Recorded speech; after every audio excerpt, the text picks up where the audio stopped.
நீங்கள் என்ன செய்து கொண்டிருக்கிறீர்கள், உங்கள் மத கொள்கைகள் என்ன என்று ஞானி ஜென்மத துறவி போகோஜோவை ஒருவர் கேட்டார்.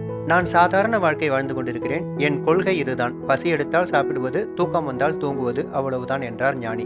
இவ்வளவு பெரிய ஞானி இவ்வளவு சாதாரணமாக சொல்கிறாரே, நீங்கள் செய்யும் காரியங்களில் எந்த தனித்தன்மையும் காணப்படவில்லையே, பிறகு எப்படி உங்களை நான் குருவாக ஏற்றுக்கொள்வது என்று கேட்க, ஆமாம், எந்த தனித்தன்மையும் கிடையாது, அதுதான் முக்கியம் என்றார் ஞானி. பசித்தால் சாப்பிடுவது, உறக்கம் வந்தால் தூங்குவது, இதைத்தான் எல்லோரும் செய்கிறார்களே என்று கேள்வி கேட்டார் வந்தவர் விடாமல். ஞானி சிரித்தார். அப்படியல்ல, அவர்களுக்கும் எனக்கும் வேறுபாடு உண்டு. நீங்கள் சாப்பிடும் பொழுது உங்கள் மனம் சாப்பாட்டில் இருக்காது, அலைபாயும், அங்குமிங்குமாக எதையெதையோ நினைத்துக் கொண்டிருக்கும், தேடிக்கொண்டிருக்கும், பேசிக்கொண்டே சாப்பிடுவீர்கள் அல்லது கனவு காண்பீர்கள். நான் அப்படியல்ல, சாப்பிடும் பொழுது சாப்பிட மட்டுமே செய்கிறேன், வேறு சிந்தனைகளே எனக்கு கிடையாது. அதுபோல நீங்கள் தூங்கும் பொழுது நீங்கள் தூக்கத்தில் இருப்பதில்லை, கவலையில் இருக்கிறீர்கள், சிந்தனையில் இருக்கிறீர்கள், குழப்பத்தில் இருக்கிறீர்கள், கனவுலகில் சஞ்சரிக்கிறீர்கள். ஆனால் நான் தூக்கத்தின் போது தூங்க மட்டுமே செய்கிறேன். சாப்பிடும் பொழுது நானே சாப்பாடாகி விடுகிறேன், தூங்கும் பொழுது நானே உறக்கமாகி விடுகிறேன், நடக்கும் பொழுது நானே நடைபயிற்சியாகி விடுகிறேன். எதை செய்கிறேனோ அதுவாகி விடுவது என் இயல்பு. இதுதான் மற்றவர்களுக்கும் எனக்கும் உள்ள வித்தியாசம் என்றாராம் அந்த குரு. செய்வதை சரியாக செய்வதை யோகம் என்று கீதை சொல்கிறது.